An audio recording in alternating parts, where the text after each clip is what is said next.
Tiene la palabra el diputado Emiliano Peralta. Gracias, presidenta. Bueno, antes que nada, comunicar que el bloque Somos Vida va a votar negativamente este proyecto por un montón de razones que vamos a pasar a explicar distintos miembros del bloque. Todos sabemos que hay un problema en la justicia, claramente. Digamos, la justicia de Santa Fe no funciona como debería funcionar. Parte de eso se explica por la falta de recursos, parte de eso se explica por la demora excesiva en los nombramientos, parte de eso se explica también por la falta de fiscales que tenemos. No me voy a cansar de decirlo, Fiscalía Regional número 4 de la ciudad, con asiento en la ciudad de Reconquista, 17 fiscales por ley, tiene 9. ¿Que hay un problema en la justicia? Es indudable. Ahora, si pretendemos circunscribir el debate que el problema de la justicia es la Corte Suprema, como escucho por ahí a veces que dicen que no, es la demanda de la gente que reformen la Corte. Yo no lo escuché nunca. La gente lo que quiere ir al estrado es que el justiciable vaya y obtenga una sentencia en un tiempo razonable. Entonces, reconocemos que hay un problema en la justicia, sí. Como también reconocemos que hay un problema político y una disputa entre el gobernador y el presidente de la Corte, que a mí, la verdad que me resulta ajena, pese a lo que todos dicen o la habladuría. Por eso digo que para analizar este tema hay que salir un poco de la coyuntura de lo que es específicamente esto que está pasando ahora y entender también que cuando nosotros, en este caso, rechazamos este proyecto de ley y alguna de sus disposiciones, no corresponde la utilización de una chicana o que piensen que utilizamos algunos términos como chicanas, como tampoco corresponde que el gobernador diga, o no me acuerdo qué funcionario fue que los jueces terminan a la 1 de la tarde y se van a jugar al golf, como tampoco corresponde que el miembro de la Corte diga, me voy cuando quiera. Bueno, ese tipo de debate no es el que nosotros queremos tener, realmente. La primera observación que teníamos del proyecto desde el bloque Somos Vida tenía que ver un poco con el tema del número de la Corte, pero la verdad es que era un tema que estaba sujeto a debate y que está con posiciones disímiles y sobre lo cual, nosotros no teníamos una posición dogmática. El tema es que, siendo francos, no hubo debate en la comisión. Nosotros pasamos a 2 o 3 miembros del oficialismo, no me acuerdo, una serie de modificaciones que proponíamos para esta ley, y adivinen cuántas tomaron. Ninguna. Entonces, la verdad es que, en ese sentido no tenemos demasiado que decir sobre el debate o la formación de consenso para algo que, recordemos, estamos hablando de reformar la Corte Suprema de Justicia de Santa Fe. O sea, no estamos hablando de una cuestión menor, es el máximo tribunal nuestro. Entonces, que hagamos esto a las apuradas y en aprovechamiento de una mayoría circunstancial que tenemos, legítima, por supuesto, porque fue obtenida por los votos, pero bueno, esa legitimación de origen hay que refrendarla en el ejercicio del poder. Máxime en este órgano que se supone que es el órgano donde tiene eco la pluralidad de voces que conforman la sociedad santafesina. Bueno, eso no está pasando. Entonces no es el problema 5, 7 o 9. Nosotros estamos dispuestos a tener una mente abierta en relación a eso. La verdad es que quiero decir que hay cortes que funcionan muy bien con 5, hay cortes que funcionan muy bien con 7, cortes que funcionan muy bien con 9. Después seguramente lo va a comentar la diputada Malfesi, que tiene las estadísticas, pero la Corte Nacional, que cuenta con menos miembros que la provincial, es 10 veces más productiva que la Corte de la Nación. O sea que no es un problema del número. Pero bueno, tampoco quisieron dar a torcer el brazo en la discusión del número. Bien, perfecto. Ahora nos encontramos que entre los fundamentos de los proyectos estaba también el tema del caso Schifrin, que cambia, obviamente, la doctrina de la Corte que tenía con el caso Fait. Hablando de Fait, las vueltas de la vida, esta voluntad de cambiar, así, la Corte me hace acordar a Cristina con Fait. Lo enloqueció Cristina Fait para que se vaya. Pero bueno, Schifrin, es cierto, cambia el criterio y dice no hay inamovilidad, no afecta la garantía de la inmovilidad el tema de la edad, perfecto, pero lo que no dice Schifrin es que la ley se pueda aplicar retroactivamente, es decir, que se aplique una ley nueva a situaciones preexistentes. ¿Qué quiero decir esto? Límite de 75 años. ¿Está bien que los jueces tengan que irse a los 75 años? ¿Qué sé yo? La verdad, puede ser que sí, puede ser que no, hay opinión encontrada, no lo pongo en discusión. Quieren un límite a los 75 años, lo dice la Constitución Nacional, estoy de acuerdo, hacemos una ley según lo que dice la Constitución Nacional. Perfecto. Ahora, insisto, no vamos a aplicar de forma retroactiva la ley. ¿Qué es entonces lo que parece que subyace de este proyecto? Y ni más ni menos que la voluntad de limpiar a 5 ministros de la Corte. Y el que no lo está viendo, no está viendo el elefante que le está pasando por enfrente. Me acuerdo en la composición de la Cámara anterior, un ex diputado que ahora es secretario, funcionario en el gobierno y que además se dedica a hacer exégeta y crítica de las palabras en Twitter, utilizó esta frase, ¿no? Que está pasando un elefante por adelante y no lo están viendo, en ocasión de que creo que hay una ley, no era una ley, era una propuesta, creo que unos pliegos que había enviado en ese entonces el actual diputado, gobernador mandato cumplido, como se dice ahora, Omar Perotti. Tiempos en los que había una oposición entre Omar Perotti y el radicalismo hoy gobernante.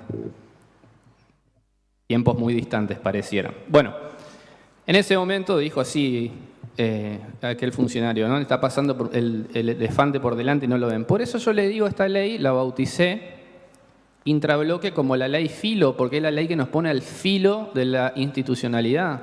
Estamos al borde de caer al abismo. Vamos a limpiar a 5 ministros de la Corte con una ley. Uno podría entender que esta ley se fuese a aplicar, como le digo yo, de forma ultraactiva, como la mayoría de las leyes. No hay ningún ejemplo en la historia, ni de Santa Fe, ni de las provincias de Argentina, donde se haya sacado una ley que se va a terminar de promulgar, muy posiblemente ahora, pues por eso alteramos el orden de la sesión, para que el Senado le pueda dar sanción definitiva. Se va a publicar en el boletín oficial, quizás mañana, porque la urgencia así lo indica. Y en 8 días hábiles va a tener efectividad y vamos a tener una corte de 1. Porque automáticamente van a cesar 5 ministros. Y vamos a tener que nombrar 6 vacantes. Con una fragilidad institucional que tiene la provincia de Santa Fe y que la Nación no lo tiene. ¿Cuál es? La Nación dice que los jueces se nombran a propuesta del Poder Ejecutivo, con acuerdo del Senado, que requiere de una mayoría calificada, 2/3. La provincia de Santa Fe no lo requiere. El artículo 86, creo que, disculpen si me equivoco en el número, dice que son a propuesta del Poder Ejecutivo con acuerdo legislativo. Nada más. Es lo mismo nombrar un fiscal que nombrar un juez de primera instancia, que nombrar un juez de la Corte. Entonces, ¿saben lo que yo siento? Que acá se perdió una oportunidad histórica que el gobernador podría haber tenido realmente, dejar su nombre inscripto en la historia grande de la política de la provincia de Santa Fe, como un estadista, y dar realmente un paso hacia adelante y de calidad institucional. Pero prefirió la chiquita hacer uso de su mayoría circunstancial para poder modificar a Guto y Piacere, la Corte, y para poder nombrar después los cortesanos. Porque ¿saben qué? Nos vamos a quedar en diciembre sin cortesanos.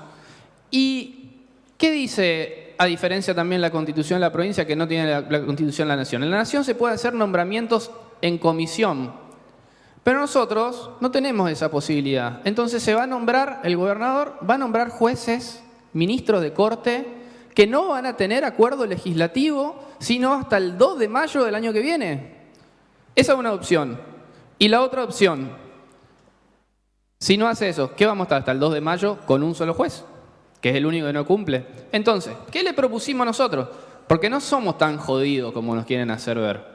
Fuimos a la comisión y le dijimos, muchachos, hay un antecedente, el antecedente se llama Reforma de la Constitución del año 1994, donde se estableció el límite de los 75 años de edad, ¿Y qué hizo el convencional constituyente? Miren, para despejar cualquier tipo de sospecha de que acá queremos limpiar a los jueces que no nos gustan, hicieron una cláusula de transitoriedad, en la cual dicen, durante 5 años este límite de edad de los 75 años no se aplica. Dijimos, che, y la verdad que algunos de los jueces están medio grandes, entonces, bueno, en vez de 5 años, hagamos una de 3, una de 2, una de 1. Nada. Así es muy difícil lograr un consenso para legislar. Bueno, dijimos esa cláusula. No. Perfecto. Dijimos, muchachos, ustedes están proponiendo que a los 75 cesen en el día del cumpleaños. ¿No pueden cesar el día 31 de diciembre del año en que cumplen los 75 años para que se pueda terminar la actividad legislativa? No. Bien. Ahora, el otro día, un legislador del oficialismo, perdón, no es oficialista, pero casi, dice que a los 75 años el juez tiene que estar descansando. A ver, si quieren a los 75 años que se vaya a descansar, pero si vos crees que a los 75 años el juez tiene que estar descansando, no me ponga un artículo que dice que por acuerdo legislativo le podés dar 5 años más.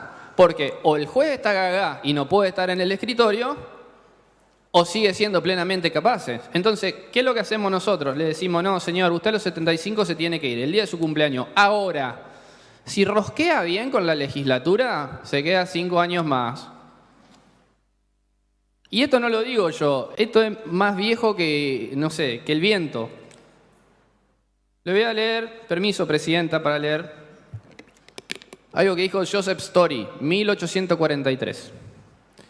La independencia del Poder Judicial es indispensable para defender al pueblo contra las intromisiones voluntarias o involuntarias de los poderes legislativo y ejecutivo.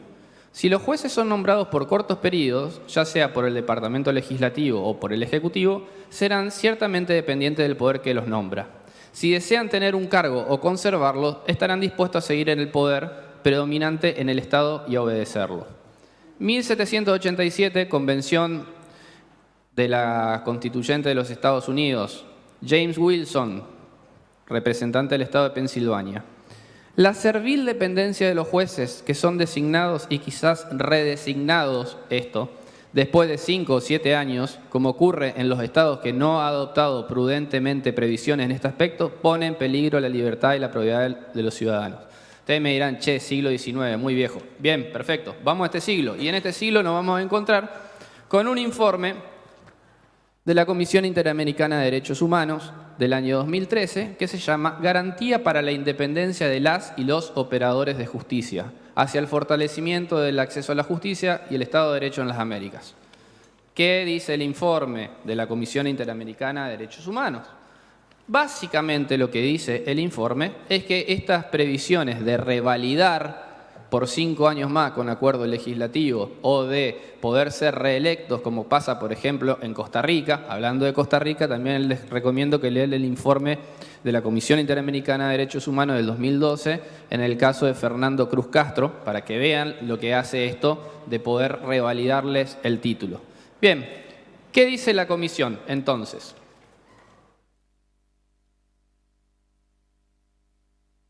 Dice la Comisión, insisto, Comisión Interamericana de Derechos Humanos, 2013. La Comisión ha observado como un factor de fragilidad en la independencia de jueces y magistrados la posibilidad jurídica de ser sujetos a una confirmación posterior para permanecer en el cargo o bien de ser reelectos. Básicamente es el juez que tenga 74 años ante la posibilidad de que lo puedan llegar a reelegir por 5 años más y el último año va a decir, che, yo voy a empezar a pensar mis sentencias, a ver si voy a favorecer o no voy a favorecer al gobierno. En ese sentido, lo mismo expresó el ex relator sobre la independencia de los magistrados y abogados de la ONU. Dijo, afecta la independencia del desarrollo profesional de jueces y magistrados y es contraria a los estándares internacionales en la materia.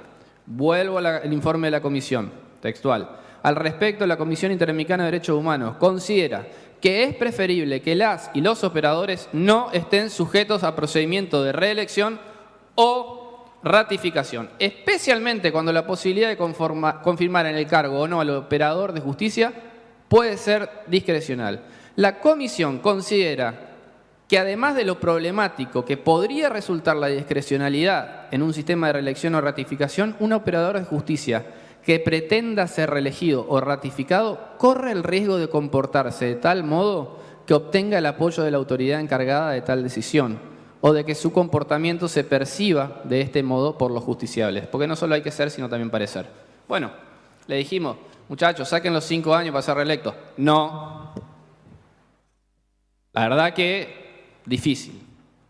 Todo esto, reitero, en un marco de fragilidad institucional en el cual la provincia de Santa Fe otorga la conformidad legislativa solamente con la mitad más uno de sus miembros, a diferencia de lo que pasa en el Senado de la Nación. Quiero que entiendan esto, porque lo que vamos a hacer es limpiar a 5 ministros, nombrar a 6 ministros que van a durar 20, 25, 30 años, con una mayoría simple, 20, 25, 30 años, o no sé cuántos años van a durar según la edad que tenga Bastía, qué sé yo. Pero son muchos años. Son muchos años. La verdad que agregaron en este proyecto... iba a decir algo respecto de lo del artículo 5, que era el famoso nombramiento de personal. El artículo 5 no era el problema de crear cargos o no crear cargos del artículo 5. El artículo 5 era que decía que iban a crear un gabinete con personal que se incorpora, dice, no se incorpora al Poder Judicial. Bueno, le digo, muchachos, ¿dónde van a prestar función? ¿En el kiosco de la esquina? Están ayudando a un juez de la Corte. Entonces, el artículo ese tenía el problema que se da de bruces con el artículo 92, inciso 5 de la Constitución Provincial, que decía que los empleados ingresan, o compete a la Corte proponer al Poder Ejecutivo previo concurso. Acá no había concurso. Ese era el problema del artículo 5, no la creación de cargos. Después agregan el artículo 3, ahora donde dice que se va a hacer una audiencia pública para tratar de ver que la gente pueda hacer impugnaciones o presentar comentarios a los que van a ser propuestos, qué sé yo. Miren, yo no voy a hacer futurología porque no tengo la bola de cristal. Pero el antecedente que tenemos fue el de Urigotti y Pueyrredón, donde vino una señora, jueza, que salió primera, que presentó una impugnación porque violaron el reglamento, la escuchamos, la aplaudimos, le dimos un beso y después aprobamos a Pueyrredón y a Urigotti igual. Entonces, el artículo 3 que hicieron, digamos, nosotros, qué sé yo, podemos tener cara de tonto, pero no tonto, les reitero, ahí está el elefante. Y el problema del elefante es que algún día al gobernador le va a pasar lo del elefante de Bernardo, que es una fábula que se les cuenta a los chicos. El elefante de Bernardo era un elefante que le faltaba el respeto y se burlaba a todo su compañerito de la selva. Lo hizo, y perdonen los nombres, pero bueno, es pura coincidencia esto, ¿viste? Como el disclaimer cuando hay una película, una novela, dice, similitud con la realidad es pura coincidencia. Bueno, se burlaba del burro Cándido, se burlaba del ciervo Gilberto, se burlaba del ciervo Felipe, nada más que ese ciervo era con C, no con S, y hasta que una vez tuvo un problema el burro y nadie lo quiso ayudar, hasta que apareció un mono. Y en ese momento, bueno, el gran mono de la selva lo salvó pues se había clavado con espina. O sea que el gobernador en algún momento puede llegar a necesitar de aquello que hoy nosotros nos está burlando y nos está tratando de idiotas. Esta ley, Presidenta, además obtuvo dictamen 1:50 antes de que estemos en esta sesión. Una vergüenza. Reitero, acá no hubo consenso, acá no hubo debate, les propusimos un montón de cosas, no aceptaron, estábamos dispuestos a ceder en otras, no aceptaron. Tenían la posibilidad histórica de dar un salto institucional, de quedar en la historia de la provincia como el gobernador que le daba un salto de institucionalidad a la Corte, y lo único que hicieron fue aprovechar la mayoría simple que tiene circunstancial para limpiar a 5 jueces de la Corte, poner a los que quieran, omitir la representación popular y democrática que los bloques opositores tenemos, y aquí no ha pasado nada. Ustedes discúlpenme, pero ni yo ni nadie de mi bloque vamos a ser partícipe de este disparate, de esta vergüenza histórica que van a estudiar nuestros hijos y nuestros nietos en los libros de historia cuando estudien la historia de la provincia de Santa Fe. Gracias, Presidenta.